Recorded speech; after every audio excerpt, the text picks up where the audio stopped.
Pharmaceutics 1 വളരെ important ആയിട്ടുള്ള കുറച്ച് പോർഷൻസ് ആണ് നമ്മൾ ഡിസ്കസ് ചെയ്യുന്നത്. കുറച്ച് പോർഷൻസ് എന്ന് പറഞ്ഞാൽ അതിൽ മെയിൻ ആയിട്ട് സ്റ്റെറിലൈസേഷൻ എന്നുള്ളൊരു ചാപ്റ്റർ ഉണ്ട്. ആ സ്റ്റെറിലൈസേഷൻ എന്ന ചാപ്റ്റർ ഒരു 30 ക്വസ്റ്റ്യൻസിലൂടെ മൾട്ടിപ്പിൾ ചോയ്സ് ക്വസ്റ്റ്യൻസിലൂടെ നമ്മൾ മാക്സിമം കവർ ചെയ്യാൻ ശ്രമിക്കുകയാണ് ചെയ്യുന്നത്. ഓക്കെ, ഏകദേശം 3 ക്വസ്റ്റ്യൻസോളം നമുക്ക് എക്സാമിന് ചോദിക്കാൻ ചാൻസ് ഉള്ള ഒരു ഏരിയയാണ് ഏതാ സ്റ്റെറിലൈസേഷൻ എന്ന് പറയുന്ന ഏരിയ. ഓക്കെ, അപ്പോൾ അതിൻ്റെ ഓരോ ടോപ്പിക്കും എടുത്തിട്ട് അതിൽ ഇമ്പോർട്ടൻ്റ് ആയിട്ടുള്ള ഏരിയാസ് നമ്മൾ മൾട്ടിപ്പിൾ ചോയ്സ് ക്വസ്റ്റ്യൻസിലൂടെ ഡിസ്കസ് ചെയ്യുകയാണ് ചെയ്യുന്നത്. ഓക്കെ, അപ്പോൾ ആദ്യത്തെ ഒരു ക്വസ്റ്റ്യനിലോട്ട് പോയിട്ട് നമുക്ക് ആ ഒരു ഭാഗം ഡിസ്കസ് ചെയ്യാം. ഇപ്പോൾ നമ്മൾ സ്റ്റെറിലൈസേഷൻ ഡിസ്ഇൻഫെക്ഷൻ ഒക്കെ നമ്മൾ ആ ഇൻട്രൊഡക്ഷൻ പോർഷൻസിൽ പറയുന്നുണ്ട്. ആ ഇൻട്രൊഡക്ഷൻ പോർഷൻസിൽ നമ്മൾ എക്സ്പെക്ട് ചെയ്യുന്ന ഒരു ക്വസ്റ്റ്യൻ എന്ന് പറഞ്ഞു കഴിഞ്ഞാൽ ഈ സ്റ്റെറിലൈസേഷനും ഡിസ്ഇൻഫെക്ഷനും തമ്മിലുള്ള ഒരു വ്യത്യാസമാണ്. അതിലെ മെയിൻ വ്യത്യാസം എന്താണെന്ന് ചോദിച്ചു കഴിഞ്ഞാൽ സ്റ്റെറിലൈസേഷൻ എന്തിനുള്ള കഴിവുണ്ട്? ബാക്ടീരിയൽ സ്പോറിനെ എന്ത് ചെയ്യാം? ഡിസ്ട്രോയ് ചെയ്യാൻ സാധിക്കും. അതേസമയം ഡിസ്ഇൻഫെക്ഷന് സ്പോറിനെ നശിപ്പിക്കാൻ സാധിക്കത്തില്ല. ഈ ഒരു ഡിഫറൻസ്, അതായത് ഈ ഒരു മെയിൻ ആയിട്ടുള്ള ഡിഫറൻസ് ആണ് സ്റ്റെറിലൈസേഷൻ ഡിസ്ഇൻഫെക്ഷൻ എന്നൊരു ക്വസ്റ്റ്യൻ ആയിട്ട് നമ്മൾ പ്രതീക്ഷിക്കുന്നത്. സോ ആ ക്വസ്റ്റ്യൻ എന്താന്ന് നോക്കാം. Which of the following statements about sterilization and disinfection is correct? കുറച്ച് സ്റ്റേറ്റ്മെന്റ് ക്വസ്റ്റ്യൻസ്, ഇതാണ് ഇപ്പോഴത്തെ ഹൈലൈറ്റ് അല്ലെ, സ്റ്റേറ്റ്മെന്റ് ക്വസ്റ്റ്യൻസ്. അപ്പോൾ ഈ സ്റ്റേറ്റ്മെന്റ് ക്വസ്റ്റ്യൻസിൽ കുറച്ച് സ്റ്റേറ്റ്മെന്റ് കൊടുത്തിട്ടുണ്ട്. അതിൽ ഏതാണ് കറക്റ്റ് ആയിട്ടുള്ള സ്റ്റേറ്റ്മെന്റ് എന്നുള്ളതാണ് ക്വസ്റ്റ്യൻ. ഓക്കെ, അതിൽ നമ്മൾ പറഞ്ഞ ഒന്നാമത്തെ ഓപ്ഷൻ എന്താണ്? സ്റ്റെറിലൈസേഷൻ ബാക്ടീരിയ സ്പോറിനെ ഡിസ്ട്രോയ് ചെയ്യും. അതേസമയം ഡിസ്ഇൻഫെക്ഷൻ എന്ത് ചെയ്യത്തില്ല? അതിനെ ഡിസ്ട്രോയ് ചെയ്യത്തില്ല. ഓക്കെ, നേരെ തിരിച്ച് ഡിസ്ഇൻഫെക്ഷൻ ബാക്ടീരിയ സ്പോറിനെ ഡിസ്ട്രോയ് ചെയ്യും, സ്റ്റെറിലൈസേഷൻ സ്പോറിനെ ഡിസ്ട്രോയ് ചെയ്യത്തില്ല. ഇങ്ങനെ പല രീതിയിൽ എന്ത് ചെയ്യാം? ഓപ്ഷൻസ് വരാം. നമുക്കറിയാലോ എന്താണ് അതിന്റെ കറക്റ്റ് ആൻസർ എന്നുള്ളത്. അപ്പോൾ സ്റ്റെറിലൈസേഷൻ എന്ത് ചെയ്യുന്നുണ്ട്? നമ്മുടെ ബാക്ടീരിയ സ്പോറിനെ ഡിസ്ട്രോയ് ചെയ്യുന്നുണ്ട്. അതേസമയം ഡിസ്ഇൻഫെക്ഷനിൽ അങ്ങനെ നടക്കുന്നില്ല. അപ്പോൾ ഈ ഒരു ഡിഫറൻസ് നമുക്ക് ക്വസ്റ്റ്യൻ ആയിട്ട് വരാൻ ചാൻസ് ഉണ്ട്. പിന്നീട് നമുക്ക് അതിൽ വരുന്ന ഹെഡിങ് വരുന്ന ഏതാണ്? Thermal resistance of micro organism ആണ്. Thermal resistance of micro organism. ഈ തെർമൽ റെസിസ്റ്റൻസ് ഓഫ് മൈക്രോ ഓർഗാനിസത്തിന്റെ അണ്ടറിൽ നമുക്ക് ഡെസിമൽ റിഡക്ഷൻ ടൈം, അതായത് ഡി വാല്യൂ നമുക്ക് എന്ത് ചെയ്യാണ്ട് പഠിക്കാനുണ്ട്. അതുപോലെ thermal resistance of micro organism പഠിക്കാനുണ്ട്. തെർമൽ ഡെത്ത് ടൈപ്പ് പഠിക്കാനുണ്ട്. അതുപോലെ തന്നെ death rate of micro organism പഠിക്കാനുണ്ട്. ഓക്കെ, അപ്പോൾ ഈ ഭാഗത്ത് നിന്ന് നമ്മൾ പ്രതീക്ഷിക്കുന്നത് ഡെസിമൽ റിഡക്ഷൻ ടൈമിൽ നിന്നും തെർമൽ ഡെത്ത് ടൈമിൽ നിന്നും ക്വസ്റ്റ്യൻ നമ്മൾ പ്രതീക്ഷിക്കുന്നു. അപ്പൊ അതിനെ ബേസ് ചെയ്തിട്ട് നമ്മൾ രണ്ട് ക്വസ്റ്റ്യൻസ് നമ്മൾ ഇവിടെ ഡിസ്കസ് ചെയ്യാണ്. അപ്പൊ തെർമൽ ഡെത്ത് ടൈം എന്താണ്? ഈ തെർമൽ ഡെത്ത് ടൈം എന്ന് പറഞ്ഞാൽ this is the duration needed to eliminate specific microorganism at a set temperature and condition. ഇതാണ് തെർമൽ ഡെത്ത് ടൈം കൊണ്ട് ഉദ്ദേശിക്കുന്നത്. അല്ലെങ്കിൽ നമുക്ക് മെയിൻ ആയിട്ട് ടെക്സ്റ്റിൽ പറഞ്ഞ പോലെ തന്നെ പറയുകയാണെന്നുണ്ടെങ്കിൽ time required to kill a specific type of micro organism at a given temperature under specific condition. ഇങ്ങനെയാണ് ടെക്സ്റ്റിൽ പറഞ്ഞിരിക്കുന്നത്. അപ്പോൾ ഇവിടെ നമ്മൾ ഹൈലൈറ്റ് ചെയ്യുന്നത് എന്തിനാണ്? ടൈമിനെയാണ് ഹൈലൈറ്റ് ചെയ്ത് ഇവിടെ പറയുന്നത് അല്ലേ. It is that time required to എന്ന് പറഞ്ഞ ടൈമിനെ ഹൈലൈറ്റ് ചെയ്ത് പറയുന്നുണ്ട്. പിന്നെ അതുപോലെ തന്നെ ഒരു ഗിവൺ കണ്ടീഷൻസ്, അതിൽ മെയിൻ ആയിട്ട് ടെമ്പറേച്ചറിനെയും അവിടെ എന്ത് ചെയ്യുന്നുണ്ട്? സ്പെസിഫൈ ചെയ്യുന്നുണ്ട്. സോ ഇവിടെ കറക്റ്റ് ആൻസർ വരിക ഏതാണെന്ന് ചോദിച്ചു കഴിഞ്ഞാൽ സി ഓപ്ഷൻ ആണ് വരിക. കാരണം ഇവിടെ എന്താണ്? തെർമൽ ഡെത്ത് ടൈം എന്ന് പറയുന്നത് ഡ്യൂറേഷൻ നീഡഡ് ടു അല്ലെങ്കിൽ time required to eliminate specific microorganism at a set temperature and condition. ബാക്കിയുള്ള ഓപ്ഷൻസ് എന്തൊക്കെയാണ് ഇവിടെ പറയുന്നത്? Refers to temperature at which എന്നാണ്. ടെമ്പറേച്ചർ അറ്റ് വിച്ച് എന്ന് നമ്മൾ ആ രീതിയിലല്ല, ടൈമിനെ നമ്മൾ സ്പെസിഫൈ ചെയ്യണം. ഇവിടെ ടൈം സ്പെസിഫൈ ചെയ്തിട്ടുണ്ട്, പക്ഷെ ടെമ്പറേച്ചറും അതുപോലെ തന്നെ ബാക്കിയുള്ള കണ്ടീഷൻസ് ഒന്നും സ്പെസിഫൈ ചെയ്തിട്ടില്ല. ഇവിടെ ടൈം എന്ത് ചെയ്തിട്ടുണ്ട്? സ്പെസിഫൈ ചെയ്തിട്ടുണ്ട്. പക്ഷെ ഇവിടെ പറഞ്ഞിരിക്കുന്നത് എന്താണ്? റെസിസ്റ്റന്റ് ടു ഹീറ്റ് ഡെവലപ്പ് ചെയ്യാനുള്ള രീതിയിലാണ് ഇവിടെ പറഞ്ഞിരിക്കുന്നത്. അപ്പോൾ അത് ആ ഓപ്ഷനും എന്തില്ല, കറക്റ്റ് അല്ല. അപ്പോൾ നമുക്ക് മെയിൻ ആയിട്ട് 3 കാര്യങ്ങളാണ് ഇതിൽ ശ്രദ്ധിക്കേണ്ടത്. അതായത് ഒന്ന്, ടൈം റിക്വയർഡ് ടു അല്ലെങ്കിൽ ആ സ്പെസിഫിക് ടൈം മെൻഷൻ ചെയ്തിട്ടുണ്ടോ, അതുപോലെ തന്നെ സെറ്റ് ടെമ്പറേച്ചറിലാണോ പറയുന്നത്, അതുപോലെ തന്നെ ചില സ്പെസിഫിക് കണ്ടീഷൻസിന് കൂടെ ആ ഒരു ഡെഫിനിഷനിൽ പറഞ്ഞിട്ടുണ്ടോ എന്ന് നോക്കുക. അങ്ങനെയാകുന്ന സമയത്ത് നമുക്ക് അതിന്റെ കറക്റ്റ് ഓപ്ഷൻ എന്തെങ്കിലും സെലക്ട് ചെയ്യാൻ സാധിക്കും. ഓക്കെ, പിന്നെ അതുപോലെ തന്നെ ഏതൊക്കെ ഫാക്ടേഴ്സ് ആണ് തെർമൽ ഡെത്ത് ടൈമിനെ ഇൻഫ്ലുവൻസ് ചെയ്യുന്നത് അല്ലെ? Factors influence thermal death time. ഒരുപാട് ഫാക്ടേഴ്സ് തെർമൽ ഡെത്ത് ടൈമിനെ ഇൻഫ്ലുവൻസ് ചെയ്യുന്നുണ്ട്. അപ്പോൾ നമുക്ക് നോക്കാം ഏതൊക്കെയാണെന്നുള്ളത്. ഇപ്പോൾ ടെമ്പറേച്ചർ ഡിപ്പെൻഡ് ചെയ്യുന്നുണ്ടോ, മീൻസ് അതല്ലെങ്കിൽ ഇൻഫ്ലുവൻസ് ചെയ്യുന്നുണ്ടോ? pH ഇൻഫ്ലുവൻസ് ചെയ്യുന്നുണ്ടോ? അതുപോലെ ബാക്ടീരിയസൈഡ് ഇൻഫ്ലുവൻസ് ചെയ്യുന്നുണ്ടോ? അതുപോലെ തന്നെ നമ്പർ ഓഫ് മൈക്രോ ഓർഗാനിസം, അതുപോലെ തന്നെ ഈ ഓർഗാനിസത്തിന്റെ ഹീറ്റിനോടുള്ള റെസിസ്റ്റൻസ് ഇതെല്ലാം ഡിപ്പെൻഡ് ചെയ്യുന്നുണ്ടോ, അല്ലെങ്കിൽ ഇതൊക്കെ ഫാക്ടേഴ്സ് ഇൻഫ്ലുവൻസിങ്ങിൽ പെട്ടതാണോ എന്ന് ചോദിച്ചു കഴിഞ്ഞാൽ ഇതെല്ലാം ഫാക്ടേഴ്സ് ഇൻഫ്ലുവൻസിങ്ങിൽ പെട്ടതാണ്. സോ നമ്മൾ ഇതിൽ ഒരു കാര്യവും ഒഴിവാക്കാൻ സാധിക്കത്തില്ല. ആൾ ഓഫ് ദീസ് ആണ് ഇതിൽ ഓപ്ഷൻ. ഇനിയിപ്പോൾ എക്സാമിന് ആൾ ഓഫ് ദീസ് മാത്രം കണ്ടു കഴിഞ്ഞാൽ ആൾ ഓഫ് ദീസ് പെട്ടെന്ന് ഓപ്റ്റ് ചെയ്യുന്ന ആളുകളുണ്ട്. പക്ഷേ എപ്പോഴും ആൾ ഓഫ് ദീസ് ആയിരിക്കണം എന്നില്ല. ഇപ്പൊ സ്പെസിഫിക് റെസിസ്റ്റൻസ് ടു ഹീറ്റ് എന്നുള്ള ഓപ്ഷൻ ഇവിടെ ഉണ്ട്. ഓപ്ഷൻ ഇല്ലെങ്കിലോ? അപ്പൊ നമ്മളത് ശ്രദ്ധിക്കണം. ഓക്കെ, അപ്പോൾ ഇങ്ങനെയുള്ള ഓപ്ഷനിൽ റെസിസ്റ്റൻസ് ടു ഹീറ്റ് എന്നുള്ള ഒരു ഭാഗം എടുത്തിട്ട് വേറെ എന്തെങ്കിലും കൊടുക്കുക. ഓക്കെ, അപ്പോൾ അങ്ങനെ കൊടുത്തു കഴിഞ്ഞിട്ട് ഈ ഒരു ക്വസ്റ്റ്യൻസിനെ മാറ്റി കഴിഞ്ഞാൽ നമുക്കത് മനസ്സിലാവത്തില്ല. അപ്പോൾ സ്റ്റേറ്റ്മെന്റ് ക്വസ്റ്റ്യൻസും അതുപോലെ എന്തൊക്കെ ഫാക്ടേഴ്സ് ഉണ്ട്, ആ ഫാക്ടേഴ്സ് ഏതെല്ലാം ആണെന്ന് കറക്റ്റ് ആയിട്ട് അറിഞ്ഞാൽ മാത്രമേ നമുക്ക് ആൻസർ ചെയ്യാൻ സാധിക്കത്തുള്ളൂ. ഓക്കെ, പിന്നെ അതുപോലെ മറ്റൊരു ഇമ്പോർട്ടൻ്റ് ആയിട്ടുള്ള കാര്യമാണ് ഡെസിമൽ റിഡക്ഷൻ ടൈം അല്ലെങ്കിൽ ഡി വാല്യൂ. ഇതിൽ ചോദിക്കാൻ ചാൻസ് ഉള്ള മറ്റൊരു ഏരിയയാണ്. ഓക്കെ, എന്താണ് ശരിക്കും ഡി വാല്യൂ എന്ന് പറഞ്ഞാൽ? Time required to reduce the number of viable organism by 90%. അപ്പോൾ ആ പെർസെൻറ്റേജ് എത്രയാന്ന് വെച്ചിട്ട് എന്ത് ചെയ്യാം, ക്വസ്റ്റ്യൻസ് വരാൻ ചാൻസ് ഉണ്ട്. അപ്പോൾ നമ്മൾ ആ പെർസെൻറ്റേജ് അറിഞ്ഞിരിക്കണം. What does the decimal reduction time D value, മൈക്രോബയോളജിയിൽ നമ്മൾ ആ ഒരു ഡി വാല്യൂ എന്ന് പറയുന്നത് എന്താണ് നമ്മൾ അറിഞ്ഞിരിക്കണം. അത് എന്താണ്? ഇറ്റ് ഓപ്ഷൻ സി ആണ് അതിന്റെ മെയിൻ ആയിട്ട് ആൻസർ ആയിട്ട് നമ്മൾ കൺസിഡർ ചെയ്യുന്നത്. കാരണം ഇവിടെ കറക്റ്റ് 90% എന്ന് കാണുന്നു. സോ ബാക്കിയുള്ളതെല്ലാം നോക്കുന്നതിനപ്പുറം തന്നെ ആൻസർ നമുക്ക് പെട്ടെന്ന് ഓപ്റ്റ് ചെയ്യാൻ പറ്റും. Time required to reduce the number of viable organism by 90%, 90% കുറയണം അല്ലേ? അപ്പോൾ ഇതാണ് എന്ത് ഡി വാല്യൂ കൊണ്ട് ഉദ്ദേശിക്കുന്നത്. അപ്പോൾ ആ ഡി വാല്യൂ എന്നും ക്വസ്റ്റ്യൻസ് നമുക്ക് പ്രതീക്ഷിക്കാവുന്നതാണ്. ഇനി ഇപ്പൊ നമ്മൾ പറഞ്ഞ രണ്ട് മൂന്നാല് കാര്യങ്ങൾ ഉണ്ടായിരുന്നു. തെർമൽ റെസിസ്റ്റൻസ് ഓഫ് മൈക്രോ ഓർഗാനിസത്തിൽ decimal reduction time D value, thermal resistance of micro organism, thermal death time, അതുപോലെ death rate of micro organism. ഇപ്പൊ ഇത്രയും ഏരിയയിൽ നിന്ന് നമ്മൾ പ്രതീക്ഷിക്കാവുന്നത് അല്ലെങ്കിൽ നമ്മൾ പ്രതീക്ഷിക്കുന്നത് തെർമൽ ഡെത്ത് ടൈമിലെയും ഡെസിമൽ റിഡക്ഷൻ ടൈമിലെയും ക്വസ്റ്റ്യൻസ് ആണ്. തെർമൽ ഡെത്ത് ടൈമിലെ ഫാക്ടേഴ്സും കൂടെ നമ്മൾ എന്ത് ചെയ്യുന്നുണ്ട്, പ്രതീക്ഷിക്കുന്നുണ്ട്. ആ ഫാക്ടേഴ്സ് നിങ്ങൾ എന്ത് ചെയ്യണം, അറിഞ്ഞിരിക്കണം. അതും നമ്മളിവിടെ ക്വസ്റ്റ്യൻ ആക്കിയിട്ട് കൊടുത്തിട്ടുണ്ട്. ഓക്കെ, പിന്നീട് മറ്റു ഇമ്പോർട്ടൻ്റ് ആയിട്ടുള്ള ഏരിയാസ് വരുന്നത് ഈ factors affecting thermal destruction of micro organism. എന്തെല്ലാം ഫാക്ടേഴ്സുകളാണ് ആ തെർമൽ ഡിസ്ട്രക്ഷൻ ഓഫ് മൈക്രോ ഓർഗാനിസത്തിൽ വരുന്നത്? അപ്പോൾ നമുക്ക് ആ ഒരു എത്രയാ ഏഴോളം വരുന്ന 6ഓളം വരുന്ന ഫാക്ടേഴ്സുകൾ അറിഞ്ഞിരിക്കണം. pH, പിന്നെ അതുപോലെ തന്നെ ആ protective substance, anti bacterial agents, inhibitory medicaments, inactivation factor, initial number of organisms. ഇതെല്ലാം നമ്മൾ എന്ത് ചെയ്യണം, ആ ഏതെല്ലാം ഫാക്ടേഴ്സുകളാണെന്ന് നമ്മൾ വ്യക്തമായിട്ട് നമ്മൾ അറിഞ്ഞിരുന്നാൽ മാത്രമേ നമുക്ക് ഈസി ആയിട്ട് അത് ആൻസർ ചെയ്യാൻ സാധിക്കുള്ളൂ. അല്ലെങ്കിൽ ഓരോന്നിലും എന്താണ് പറയുന്നതും നമ്മൾ എന്ത് ചെയ്യണം, അറിഞ്ഞിരിക്കണം. ഓക്കെ, അപ്പൊ അതിനെ ബേസ് ചെയ്ത് കുറച്ച് ക്വസ്റ്റ്യൻസ് ഡിസ്കസ് ചെയ്യുന്നതോടുകൂടി നിങ്ങൾക്ക് ആ ഒരു വ്യക്തത കിട്ടും. Okay, which of the following factors can influence the resistance of micro organism to heat sterilisation?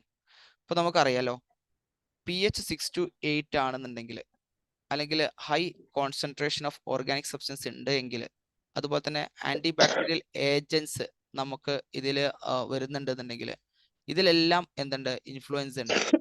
Which of the following factors can influence എന്ന് ചോദിച്ചു കഴിഞ്ഞാൽ ഇതെല്ലാം ഇൻഫ്ലുവൻസ് ചെയ്യുന്നുണ്ട് എന്നുള്ള കാര്യം നമ്മൾ മനസ്സിലാക്കണം.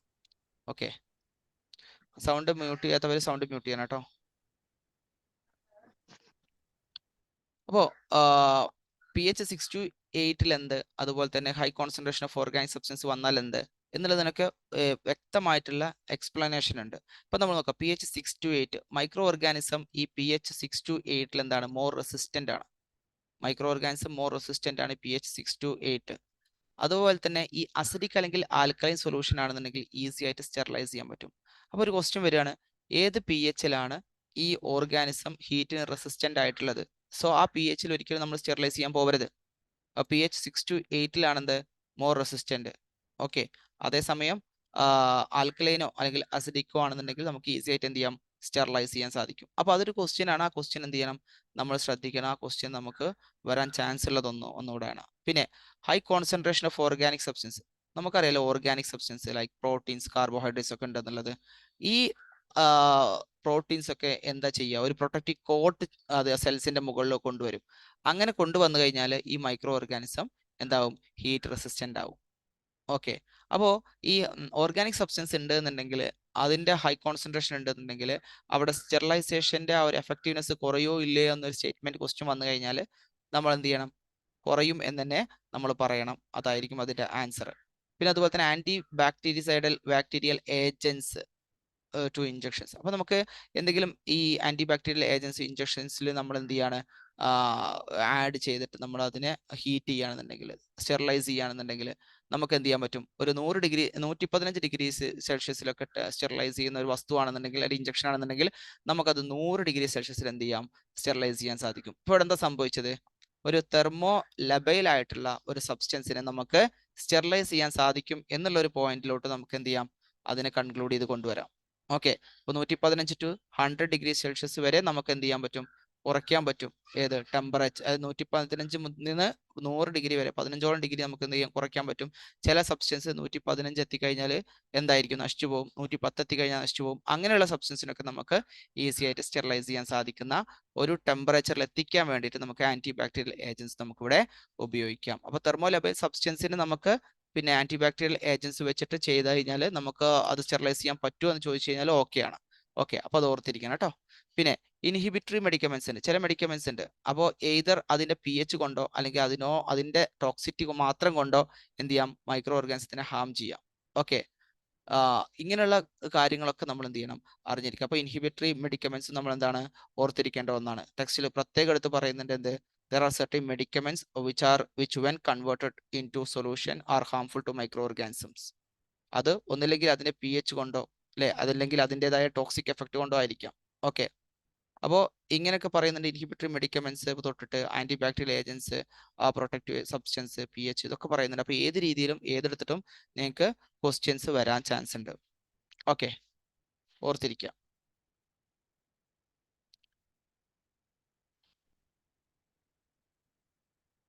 ഇനി മെത്തേഡ് ഓഫ് സ്റ്റെറിലൈസേഷൻ, ഒരുപാട് മെത്തേഡ് ഓഫ് സ്റ്റെറിലൈസേഷൻ നമുക്ക് പഠിക്കാനുണ്ട്. അതിൽ നമുക്ക് ഫിസിക്കൽ മെത്തേഡ് ഉണ്ട്, കെമിക്കൽ മെത്തേഡ് ഉണ്ട്, മെക്കാനിക്കൽ മെത്തേഡ് ഉണ്ട്. ഇന്നെല്ലാം ക്വസ്റ്റ്യൻസ് വരും. ഓക്കെ, അപ്പോൾ അതിൽ ഏറ്റവും കൂടുതൽ ക്വസ്റ്റ്യൻസ് ഞാൻ പ്രതീക്ഷിക്കുന്നത് മോയ്സ്റ്റ് ഹീറ്റ് സ്റ്റെറിലൈസേഷൻ നിന്നാണ് ക്വസ്റ്റ്യൻസ് കൂടുതൽ പ്രതീക്ഷിക്കുന്നത്. പക്ഷെ നമ്മൾ ഏകദേശം ഭാഗങ്ങളൊക്കെ നമ്മൾ ഡിസ്കസ് ചെയ്ത് പോകുന്നതുകൊണ്ട് നിങ്ങൾക്ക് ഒരു ഐഡിയ അതിൽ നിന്ന് കിട്ടും. ഓക്കെ, ഈ മെത്തേഡ് ഓഫ് സ്റ്റെറിലൈസേഷൻ കൂടി കഴിഞ്ഞു കഴിഞ്ഞാൽ നമുക്ക് എന്താണ്, ഈ സ്റ്റെറിലൈസേഷൻ എന്ന പോർഷൻസ് നമുക്ക് കവർ ആവും. നമുക്കറിയാലോ 3 ക്വസ്റ്റ്യൻസ് ആണ് നമ്മൾ ഇതിൽ നിന്ന് പ്രതീക്ഷിക്കുന്നത്. ടോട്ടൽ ഫാർമസ്യൂട്ടിക്സ് 1-ൽ നിന്ന് 10 ക്വസ്റ്റ്യൻ, അതിൽ നിന്ന് 3 അല്ലെങ്കിൽ 4 ക്വസ്റ്റ്യൻസ് എന്തിൽ നിന്നായിരിക്കും, ഈ സ്റ്റെറിലൈസേഷൻ എന്നുള്ള ഭാഗത്തു നിന്നായിരിക്കും. ഓക്കെ, അപ്പോൾ നിങ്ങൾ ഈ ചാപ്റ്റർ പഠിക്കുന്നതോടുകൂടി നിങ്ങൾക്ക് ഇതിൻ്റെ എല്ലാ ഐഡിയാസും കിട്ടുകയാണ് ചെയ്യുക. ഓക്കെ, ഫിസിക്കൽ മെത്തേഡ്സ് നോക്കുകയാണെന്നുണ്ടെങ്കിൽ ഇപ്പോൾ നമുക്ക് ഡ്രൈ ഹീറ്റ് സ്റ്റെറിലൈസേഷൻ ഉണ്ട്, മോയ്സ്റ്റ് ഹീറ്റ് സ്റ്റെറിലൈസേഷൻ ഉണ്ട്, അതുപോലെ റേഡിയേഷൻ സ്റ്റെറിലൈസേഷൻ ഉണ്ട്. റേഡിയേഷൻ സ്റ്റെറിലൈസേഷനിൽ നമുക്ക് UV ഉണ്ട്, അതുപോലെ അയോണൈസിങ് റേഡിയേഷൻസ് ഉണ്ട് അല്ലെ, ഗാമ റേഡിയേഷൻസ് ഒക്കെ നിങ്ങൾക്ക് അറിയാം. പിന്നെ കെമിക്കൽ മെത്തേഡ്സ്, അതായത് സ്റ്റെറിലൈസേഷൻ ബൈ ഹീറ്റിംഗ് വിത്ത് ബാക്ടീരിയസൈഡ് വെച്ചിട്ട് നമ്മൾ എന്ത് ചെയ്യുക, സ്റ്റെറിലൈസ് ചെയ്യുക. അതുപോലെ ഗ്യാഷസ് സ്റ്റെറിലൈസേഷൻ ഉണ്ട്, ഗ്യാസ് വെച്ചിട്ട് നമ്മൾ ഗ്യാഷസ് കോമ്പണൻസ്, എത്തിലീൻ ഓക്സൈഡ് പോലെയുള്ള, ഫോമാൽഡിഹൈഡ് പോലെയുള്ള കാര്യങ്ങളൊക്കെ ഉപയോഗിച്ചിട്ട് നമ്മൾ എന്ത് ചെയ്യുക, സ്റ്റെറിലൈസ് ചെയ്യുക. പിന്നെ മെക്കാനിക്കൽ മെത്തേഡ് ഉണ്ട്, വളരെ ഇമ്പോർട്ടൻ്റ് ആയിട്ടുള്ള ഒരു മെത്തേഡ്. അതായത് ഇവിടെ എന്താണ്, തെർമോലബൈൽ ആയിട്ടുള്ള സബ്സ്റ്റൻസിനൊക്കെ നമുക്ക് ഈ മെക്കാനിക്കൽ മെത്തേഡ് വഴി മാത്രമേ സ്റ്റെറിലൈസ് ചെയ്യാൻ സാധിക്കുള്ളൂ. അതായത് സെറാമിക് ഫിൽറ്റേഴ്സ്, ഷീസ് filters, sintered glass filters, sintered metal filters, membrane filters, ഇങ്ങനെ ഒരുപാടുണ്ട്. ഓക്കെ, അപ്പോൾ നമുക്ക് ഇതിൽ നിന്ന് എന്തെല്ലാം ക്വസ്റ്റ്യൻസ് ഒക്കെ പ്രതീക്ഷിക്കാം. നമ്മൾ ആ ഒരു ക്വസ്റ്റ്യൻസിലോട്ടാണ് പോകുന്നത്. ഏത് ക്വസ്റ്റ്യൻസ് ചോദിക്കാം കേട്ടോ, പക്ഷേ നിങ്ങൾക്ക് എങ്ങനെ ചോദിക്കാം എന്നുള്ളത് കാണിച്ചു കഴിഞ്ഞാൽ നിങ്ങൾക്ക് ഈസി ആയിട്ട് പഠിക്കാൻ പറ്റും. അതായത് which of the following method of sterilization involves use of UV rays. UV rays use ചെയ്യുന്ന ഏതാണ്, മെയിൻ ആയിട്ട് ഇവിടെ വരുന്നത് റേഡിയേഷൻ സ്റ്റെറിലൈസേഷൻ ആണ്. അത് നമുക്ക് ഓൾറെഡി അറിയാം, റേഡിയേഷൻ സ്റ്റെറിലൈസേഷൻ ആണ് നമ്മൾ UV ഉപയോഗിക്കുന്നത്. അതായത് റേഡിയേഷൻ സ്റ്റെറിലൈസേഷൻ മെത്തേഡ് എന്ന് പറഞ്ഞാൽ sterilization that involves use of radiation to kill microorganism ആണ്. ഓക്കെ, അതിൽ മെയിൻ ആയിട്ട് നമുക്ക് ഏതൊക്കെയാണ്, UV റേസും വരുന്നുണ്ട്, അയോണൈസിങ് റേഡിയേഷൻസ് വരുന്നുണ്ട്. ഓക്കെ, ആ UV റേസിൽ അതുപോലെ തന്നെ അയോണൈസിങ് റേഡിയേഷൻ വളരെ ഇൻട്രസ്റ്റിംഗ് ആയിട്ടുള്ള ഒരുപാട് കാര്യങ്ങളുണ്ട്. ഇപ്പോൾ UV എടുത്തു കഴിഞ്ഞാൽ അതൊക്കെ ലോ പെനിട്രേറ്റിംഗ് എഫക്ട് മാത്രമേ UV ഉണ്ടാവുള്ളൂ. അയണൈസിങ് റേഡിയേഷൻസ് ആയിട്ടുള്ള ഗാമ ഒക്കെ ആണെന്നുണ്ടെങ്കിൽ എന്താണ്, ഹൈ പെനിട്രേറ്റിംഗ് പവറാണ്. അപ്പോൾ ഇവിടെ UV റേസ് നമ്മൾ ഉപയോഗിക്കുമ്പോൾ വളരെ ഇൻട്രസ്റ്റിംഗ് ആയിട്ടുള്ള ഒരു കാര്യം എന്ന് പറയുന്നത്, ഇപ്പോൾ നമുക്ക് സണ്ണിൽ നിന്ന് വരുന്ന റേസിൽ ലോങ് വേവ്സ് ഉണ്ടാവും, ഷോർട്ട് വേവ് ലെങ്ത് ഉള്ളത് ഉണ്ടായിരിക്കും. അപ്പോൾ ലോങ് ആയിട്ടുള്ളത് മാത്രമായിരിക്കും നമുക്ക് ഈ ആന്റി ബാക്ടീരിയൽ എഫക്ട് അല്ലെങ്കിൽ ഈ സ്റ്റെറിലൈസേഷന് വേണ്ടിയിട്ട് നമുക്ക് ഉപയോഗിക്കാൻ സാധിക്കുക. അതേസമയം ഷോർട്ട് ആണെന്നുണ്ടെങ്കിൽ അത് പിന്നെ എർത്തെടുക്കും. ഇതൊക്കെ നമുക്ക് ചെറുതായിട്ട് പറയുന്നുണ്ട് അതിൽ, പക്ഷെ ജസ്റ്റ് ഒന്ന് ഓർത്തിരിക്കാൻ മാത്രം ജസ്റ്റ് പറഞ്ഞെന്ന് മാത്രമേ ഉള്ളൂ. ഇനി ക്വസ്റ്റ്യൻസ് വരികയാണെങ്കിൽ നമുക്ക് അത് ഡിസ്കസ് ചെയ്യാം. ഓക്കെ, ഇനി അപ്പോൾ ഇവിടെ നമ്മൾ UV റേസും അയോണൈസിങ് റേഡിയേഷനും ആണ് ഏത് നമ്മുടെ റേഡിയേഷൻ സ്റ്റെറിലൈസേഷനിൽ വരുന്നത്. അതൊരു ക്വസ്റ്റ്യൻ ആയിട്ട് ഇങ്ങനെ വന്നിട്ടുണ്ട്. ഓക്കെ, പിന്നെ അതുപോലെ തന്നെ what temperature and duration are recommended by pharmacopoeia for dry heat sterilization to ensure the destruction of all microorganism including bacteria spore. നമ്മൾ ഡ്രൈ ഹീറ്റ് സ്റ്റെറിലൈസേഷനിലോട്ട് പോവാണ്. നമ്മൾ ഫസ്റ്റ് ഏതാണ് ഈ ഹോട്ട് എയർ ഓവൻ പറയുന്നതിന് തൊട്ട് മുന്നേ ഡ്രൈ ഹീറ്റ് സ്റ്റെറിലൈസേഷൻ പറയുന്നുണ്ട്. ആ ഡ്രൈ ഹീറ്റ് സ്റ്റെറിലൈസേഷനിൽ പ്രധാനപ്പെട്ട 2 കാര്യങ്ങൾ പറയുന്നുണ്ട്. അതിൽ 160°C ഫോർ 2 hours എന്നുള്ള ഒരു ടേം വരുന്നുണ്ട്. അതേസമയം 100°C ഫോർ 1 hour എന്നുള്ള ടേമും വരുന്നുണ്ട്. ഈ 2 ടേമും വളരെ ഇമ്പോർട്ടൻ്റ് ആണ്. ഇപ്പോൾ ടെക്സ്റ്റിൽ പ്രത്യേകം എടുത്ത് പറയുന്നുണ്ട് 160°C ഫോർ 2 hour എന്നും 100°C ഫോർ 1 hour എന്നും ജസ്റ്റ് 2 ടേം പറയുന്നുണ്ട്. അപ്പോൾ ഇതിൽ നമ്മൾ മനസ്സിലാക്കേണ്ട 2 പോയിന്റ്, ഒന്ന് 160°C ഫോർ 2 hour നമ്മൾ കൊടുക്കുകയാണെന്നുണ്ടെങ്കിൽ സ്പോറിനെ നമുക്ക് എന്ത് ചെയ്യാൻ പറ്റും, നശിപ്പിക്കാൻ പറ്റും. അതേസമയം വെജിറ്റേറ്റീവ് ഫോംസ് മാത്രം നശിക്കണമെങ്കിൽ 100°C ഫോർ 1 hour കൊടുത്താൽ മതി. ഇത് രണ്ടും ബേസ് ചെയ്തിട്ട് എന്താവും, ക്വസ്റ്റ്യൻസ് വരും. അപ്പോൾ ഇവിടെ ചോദിച്ചൊരു ക്വസ്റ്റ്യൻ എന്താണ് ഫാർമക്കോപ്പിയയിൽ ഡ്രൈ ഹീറ്റ് സ്റ്റെറിലൈസേഷനിൽ റെക്കമെൻഡ് ചെയ്തൊരു കാര്യം, എന്തിനെ കുറിച്ചാണ് പറയുന്നത്? അതായത് എല്ലാ മൈക്രോ ഓർഗാനിസം ഇൻക്ലൂഡിങ് സ്പോർ അടക്കം നശിക്കണമെന്നുണ്ടെങ്കിൽ ഏത് ടെമ്പറേച്ചറിൽ എത്ര സമയം കൊടുക്കണം എന്നുള്ളതാണ് ചോദ്യം, അല്ലേ? സ്വാഭാവികമായിട്ട് നമ്മൾ എന്ത് ചെയ്യണം, ആ രണ്ടാമത്തെ ഓപ്ഷൻ സെലക്ട് ചെയ്യണം, 160° ഫോർ 2 hours. അതാണെന്നുണ്ടെങ്കിൽ സ്പോർ നശിപ്പിക്കാൻ പറ്റും. അതേസമയം 100°C ഫോർ 1 hour കൊടുത്തു കഴിഞ്ഞാൽ വെജിറ്റേറ്റീവ് ബാക്ടീരിയനെ കില്ല് ചെയ്യാൻ പറ്റും. അപ്പോൾ 2 രീതിയിൽ നമുക്ക് എന്ത് ചെയ്യാൻ പറ്റും, അത് എക്സ്പ്ലെയിൻ ചെയ്യാൻ പറ്റും. 2 ക്വസ്റ്റ്യൻസ് ആയിട്ട് വരാൻ ചാൻസ് ഉണ്ട്. ഇവിടെ പ്രത്യേകം പറയുന്നുണ്ട് sterilization at 160°C for 2 hours is recommended to ensure the destruction of all microorganisms including bacteria spore. അതേസമയം additionally sterilization of 100°C for 1 hour is sufficient to kill vegetative bacteria. Okay.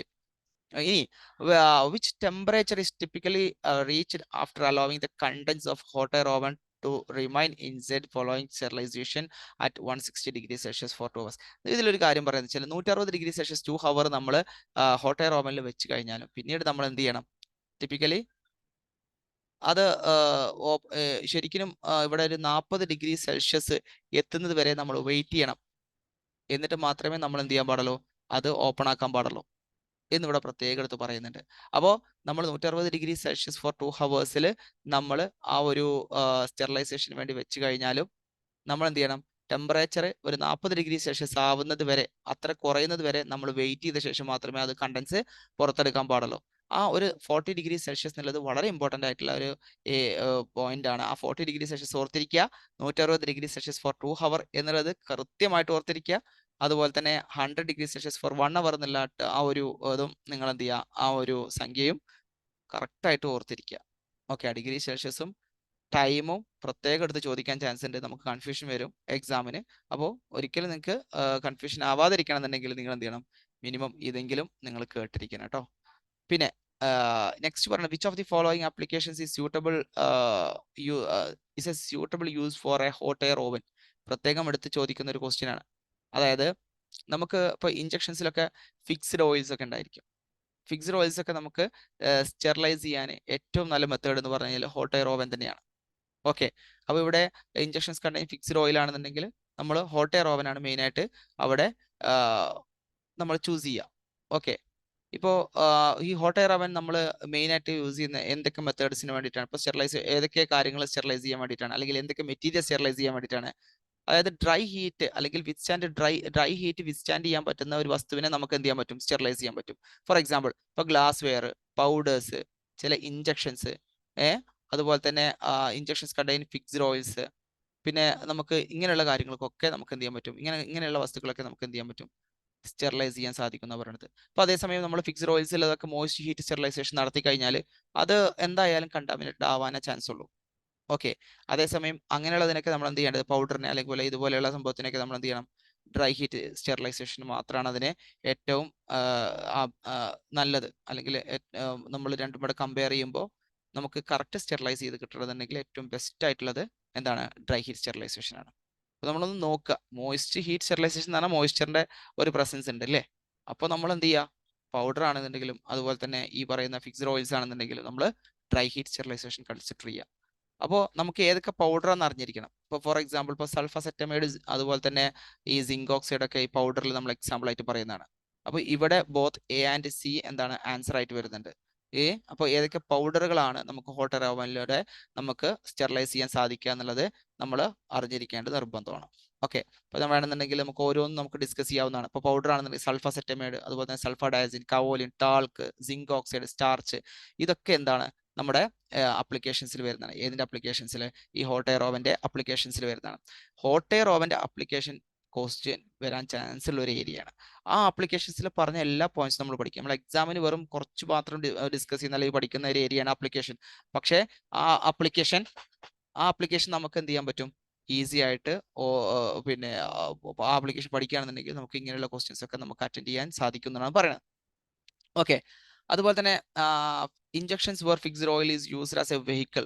ഇത് നമുക്ക് എന്ത് ചെയ്യാൻ പറ്റും? ഈ ഡ്രൈ ഹീറ്റ് മെത്തേഡിൽ sterilise ചെയ്യാൻ പറ്റും. അപ്പോൾ ഏതൊക്കെ ഇഞ്ചക്ഷൻസ് ആണ്? അപ്പോൾ ഇഞ്ചക്ഷൻസ് ഓഫ് പ്രോജസ്റ്റിറോൺ, അതുപോലെ തന്നെ ഇഞ്ചക്ഷൻസ് ഓഫ് ടെസ്റ്റോസ്റ്റിറോൺ പ്രൊപ്പിയോണേറ്റ്, അതുപോലെ തന്നെ ഇഞ്ചക്ഷൻസ് ഓഫ് ഈസ്ട്രാഡയോൾ ഡൈപ്രൊപ്പിയോണേറ്റ്, ഇങ്ങനെയുള്ളതൊക്കെ നമുക്ക് എന്ത് ചെയ്യാൻ പറ്റും? ഡ്രൈ ഹീറ്റ് സ്റ്റെറിലൈസേഷൻ കൊണ്ട് സ്റ്റെറിലൈസ് ചെയ്യാൻ സാധിക്കും എന്നാണ് പറയുന്നത്.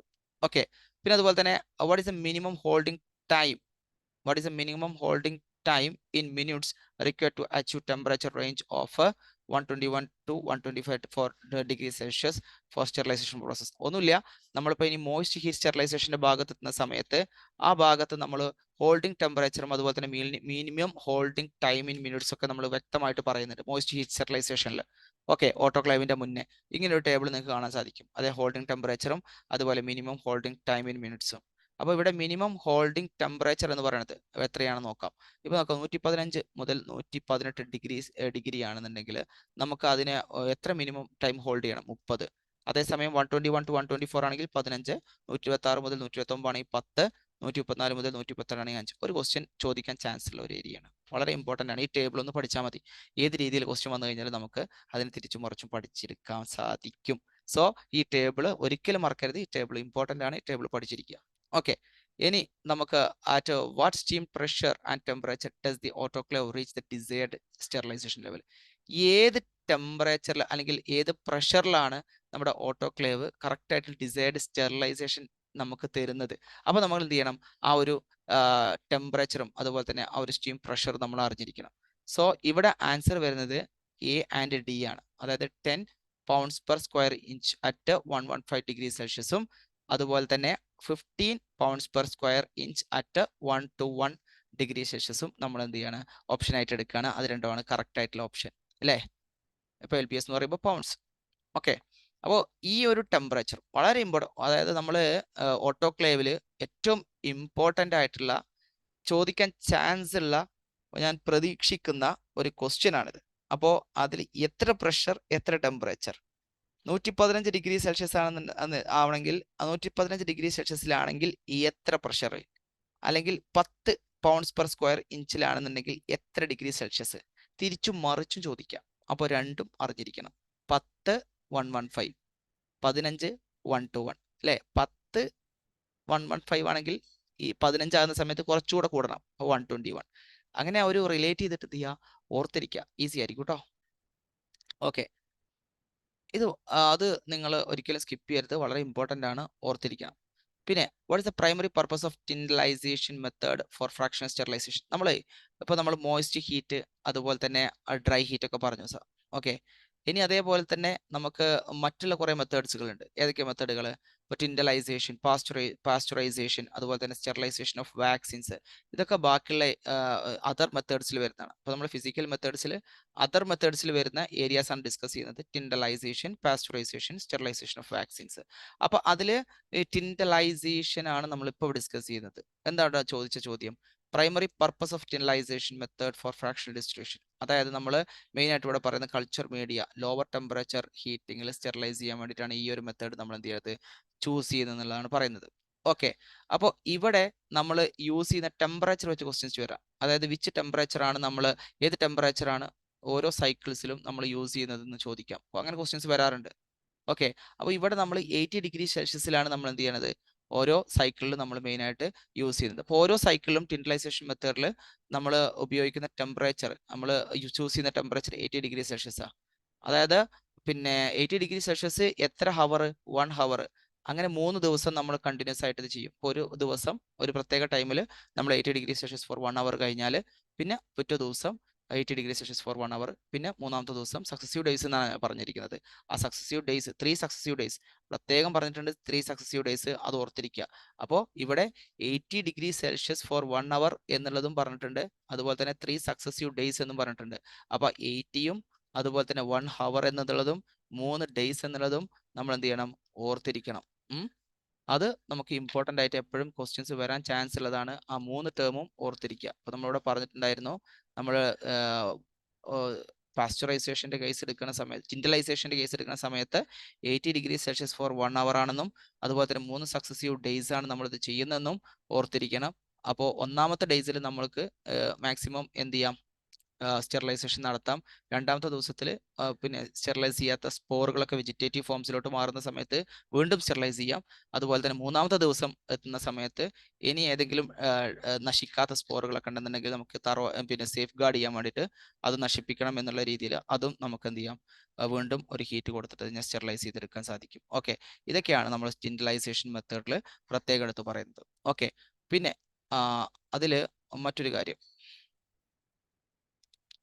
which of the following statement accurately describes the purpose of third heating in sterilization process described? നമ്മൾ ഓൾറെഡി പറഞ്ഞു, ഫസ്റ്റിൽ എന്താണ്, സെക്കൻഡിൽ എന്താണ്, തേർഡിൽ എന്താണെന്നൊക്കെ പറഞ്ഞു. ഫസ്റ്റ് ഹീറ്റിങ്ങിൽ എന്താ ചെയ്യുക, വെജിറ്റേറ്റീവ് സെൽസിനെ ഡിസ്ട്രോയ് ചെയ്യും, ബാക്ടീരിയ സ്പോറിനെ ഡിസ്ട്രോയ് ചെയ്യൂല. അതേസമയം ഈ സ്പോർ എന്ത് ചെയ്യും, വെജിറ്റേറ്റീവ് ഫോം ആയിട്ട് ജെർമിനേറ്റ് ചെയ്യും. ഏത്, ഇപ്പൊ ഒരു ഒന്നാമത്തെ ദിവസം രണ്ടാമത്തെ ദിവസം നമ്മൾ ചെറിയൊരു ഇന്റർവെൽ ഇല്ലേ, ആ ഇന്റർവെലിന്റെ ഇടയ്ക്ക് അപ്പോൾ രണ്ടാമത്തെ ഹീറ്റിങ്ങിൽ എന്ത് ചെയ്യും, ആ സ്പോർ നമുക്ക് നശിപ്പിക്കാൻ സാധിക്കും. അങ്ങനെയെങ്കിൽ മൂന്നാമത്തെ ദിവസം എന്താ നടക്കുന്നത് എന്നുള്ള രീതിയിലാണ് ക്വസ്റ്റ്യൻ വന്നിരിക്കുന്നത്. അപ്പൊ എന്താണ്, ഇവിടെ ഒരു additional safeguard against spore that may not have germinated ആൻഡിൽ the second interval. Second interval വരെ നമ്മൾ വെയിറ്റ് ചെയ്തിട്ട് അതുവരെ ജെർമിനേറ്റ് ചെയ്യാത്ത സ്പോറിനെ നശിപ്പിക്കാനാണ് എന്ത് ചെയ്യണത്, ഈ പറയുന്ന തേർഡ് ഹീറ്റിംഗ് നടത്തുന്നത്. അപ്പൊ എന്ത് ചെയ്യണം, അതും ഓർത്തിരിക്കുക. ഓക്കെ, അപ്പൊ ഇനി നെക്സ്റ്റ് നമുക്ക് ക്വസ്റ്റ്യൻ വരുന്നത് പാസ്ചറൈസേഷൻ എന്ന മെത്തേഡിൽ നിന്നാണ്. ഇപ്പൊ നമ്മൾ ഡ്രൈ ഹീറ്റ് സ്റ്റെറിലൈസേഷൻ കഴിഞ്ഞു, അതിൽ ഹോട്ട് എയർ ഓവന്, അതുപോലെ തന്നെ മോയിസ്റ്റ് ഹീറ്റ് സ്റ്റെറിലൈസേഷൻ, ഓട്ടോക്ലേവ് പറഞ്ഞു. പിന്നെ നമുക്ക് മെയിൻ ആയിട്ട് വരുന്ന ടിൻഡലൈസേഷനും പാസ്ചറൈസേഷനും സ്റ്റെറിലൈസേഷൻ ഓഫ് വാക്സിൻസും ആണ്. അതിലെ ടിൻഡലൈസേഷൻ മെത്തേഡ് നമ്മൾ വളരെ ബ്രീഫായിട്ട് പറഞ്ഞു. അത് ഏത് ക്വസ്റ്റ്യൻ ആണ് വരാൻ ചാൻസ് എന്ന് പറഞ്ഞു. അതേസമയം പാസ്ചറൈസേഷൻ എന്ത് ക്വസ്റ്റ്യനാണ് വരാൻ ചാൻസ് ഉള്ളത്, അതിൽ നമ്മൾ പറഞ്ഞിട്ടുണ്ടായിരുന്നു, പാസ്ചറൈസേഷൻ ഓഫ് മിൽക്ക് 2 ഹെഡിങ്ങിലാണ് നമ്മൾ പഠിക്കുന്നത്. ഒന്ന് ഏതാണ്, ഹോൾഡർ മെത്തേഡും മറ്റൊന്ന് ഫ്ലാഷ് മെത്തേഡും. പല മെത്തേഡ്സും കൊടുത്തിട്ട് ഇതിൽ ഏത് മെത്തേഡാണ് പാസ്ചറൈസേഷൻ അണ്ടറിൽ വരുന്നതെന്ന് ചോദിക്കാം.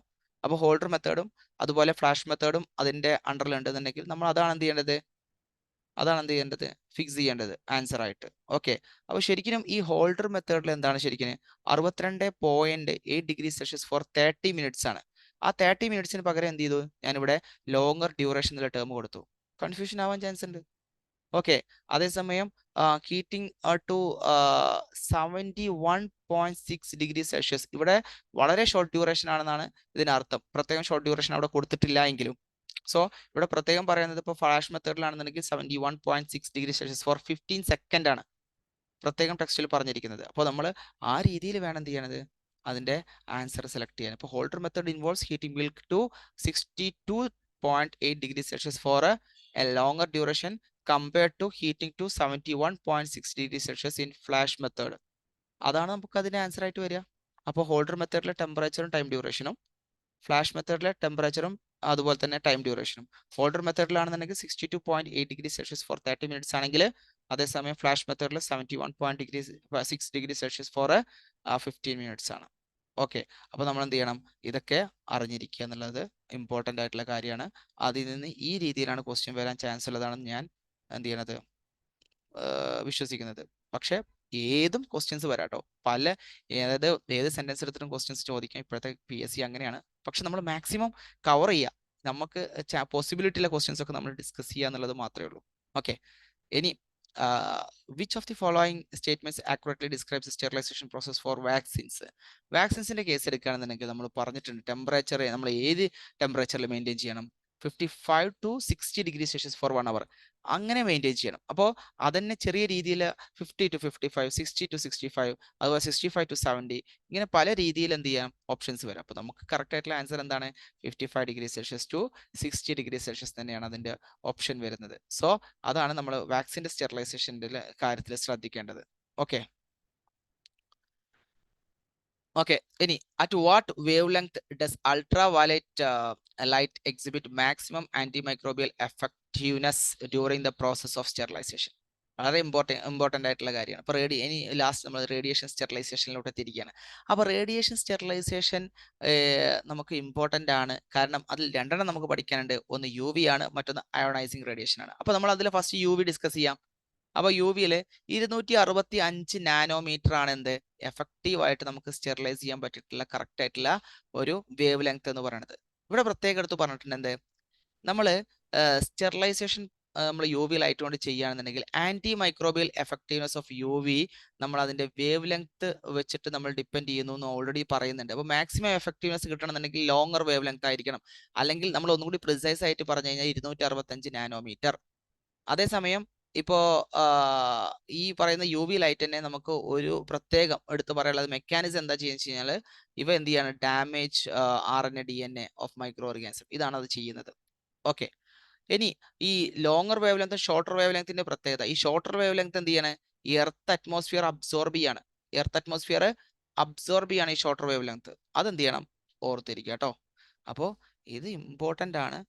ഈ രീതിയിൽ ക്വസ്റ്റ്യൻസ് വരാം. അപ്പോൾ UV എന്നുള്ള ഒരു റീജിയൻ അല്ലെങ്കിൽ UV കൊണ്ട് സ്റ്റെറിലൈസ് ചെയ്യാൻ പറ്റും എന്ന് പറഞ്ഞിട്ടുണ്ടെങ്കിൽ അതിൽ നിന്ന് എക്സ്പെക്ട് ചെയ്യുന്നത് നമ്മൾ ഏത് നാനോമീറ്ററിലാണ് ഏറ്റവും എഫക്റ്റീവ്നെസ് എന്ന് ഒന്ന് നമ്മൾ എക്സ്പെക്ട് ചെയ്യുന്നുണ്ട്.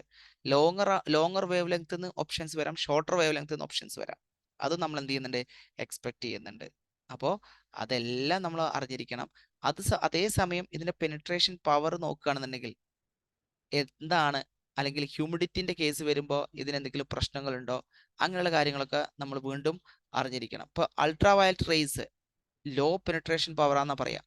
അപ്പോൾ അതിന് നമുക്ക് പാക്ഡ് ആയിട്ടുള്ള ഫാർമസ്യൂട്ടിക്കൽസിനെ സ്റ്റെറിലൈസ് ചെയ്യാൻ ബുദ്ധിമുട്ടായിരിക്കും. ഓക്കെ, പിന്നെ അതുപോലെ തന്നെ റിലേറ്റീവ് ഹ്യൂമിഡിറ്റി ഹൈ ആണെന്നുണ്ട്. UV rays are less effective against organism in the atmosphere or on surface if the relative humidity is high. Relative humidity high ആണെന്നുണ്ടെങ്കിൽ എന്താണ് സ്റ്റെറിലൈസേഷൻ പവർ എന്തായിരിക്കും കുറവായിരിക്കും. അപ്പോൾ അതെന്ത് ചെയ്യണം ഓർത്തിരിക്കുക. ഓക്കെ, പിന്നെ നമുക്കിത് അറിയാലോ UV വളരെ ഹാംഫുൾ ആണ്. സോ വർക്കേഴ്സ് ഒക്കെ കറക്റ്റ് ആയിട്ടുള്ള പ്രൊട്ടക്റ്റീവ് മെഷേഴ്സ് എടുത്തിട്ടില്ലെങ്കിൽ, അല്ലെങ്കിൽ the eyes and skin should be protected from the direct UV rays എന്നുള്ള ഒറ്റ ടേമിൽ നമുക്കതിനെ ചെയ്യിപ്പിക്കാം. അപ്പോൾ ഇവിടെ മറ്റൊരു ക്വസ്റ്റ്യൻ ഉണ്ട്. Which of the following statements accurately describes a disadvantage of sterilization by UV light?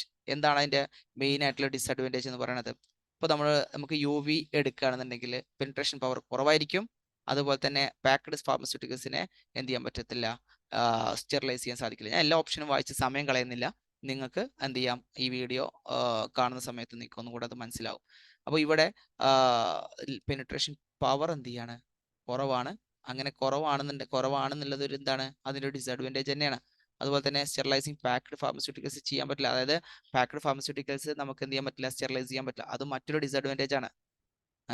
അതൊക്കെ എന്ത് ചെയ്യണം ഓർത്തിരിക്കണം. പിന്നെ അതുപോലെ which of the following statement accurately describe the production method and sterilization dose of or gamma rays in the process of sterilization by ionizing radiation. നമ്മൾ sterilization by ionizing radiation എടുത്തു കഴിഞ്ഞാൽ ഈ അയോണൈസിങ് റേഡിയേഷൻസ് ആയിട്ടുള്ള x-ray അതുപോലെ തന്നെ gamma ray ഇതൊക്കെ നമുക്ക് എന്താണ് ഇമ്പോർട്ടൻ്റ് ആണ്. ഈ എക്സ്റേയും ഗാമ റേയും ആണ് അയോണൈസിങ് റേഡിയേഷൻസ്. വെറുതെ സിമ്പിൾ ആയിട്ട് അങ്ങനെ ചോദിക്കാം, ഏതൊക്കെയാണ് അയോണൈസിങ് റേഡിയേഷൻസ്?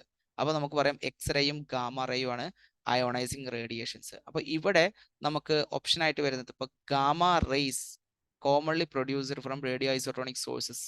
അപ്പോൾ ഇവിടെ സോഴ്സസിനെയാണ് നമ്മൾ ക്വസ്റ്റ്യൻ ആക്കി എടുത്തിരിക്കുന്നത്. ഇവിടെ സോഴ്സസ് ഏതൊക്കെയാണ്? കോബാൾട്ട് 60, അതുപോലെ തന്നെ സീഷ്യം 137. പിന്നെ അതുപോലെ തന്നെ അതിന്റെ ഡോസ് പറയുന്നുണ്ട്, എത്ര മെഗാ റാഡ്സിലാണ്. ഇവിടെ എത്രയാണ്? 2.5 മെഗാ റാഡ്സ് ആണ് അതിന്റെ ഒരു ഡോസ് വരുന്നത്. Generally considered adequate for sterilization. 3 കാര്യങ്ങൾ നമ്മൾ ഇതിന് ക്വസ്റ്റ്യൻ ആയിട്ട് നമ്മൾ പ്രതീക്ഷിക്കണം. ഒന്ന്, അത് ഏതൊക്കെ സോഴ്സസ് ആണെന്നും അതുപോലെ തന്നെ എത്ര മെഗാ റാഡ്സ് ആണെന്നും. കൊബാൾട്ട് 60 ഒരു സോഴ്സ് ആണ്, സീഷ്യം 137 ഒരു സോഴ്സ് ആണ്. അതുപോലെ തന്നെ അതിന്റെ മെഗാ റാഡ്സ് എന്ന് പറയുന്നത് 2.5 ആണ് അതിന്റെ മെഗാ റാഡ്സ്, അല്ലെങ്കിൽ ആഡ്വക്കേറ്റ് ഫോർ സ്റ്റെറിലൈസേഷൻ എന്ന് പറയാം. പിന്നെ അതുപോലെ തന്നെ which of the following statement accurately describe disadvantage of sterilization by UV light? ഇവിടെ നമുക്ക് UV ലൈറ്റിന് ഒരുപാട് ഡിസഡ്വാൻറ്റേജ് ഉണ്ട്.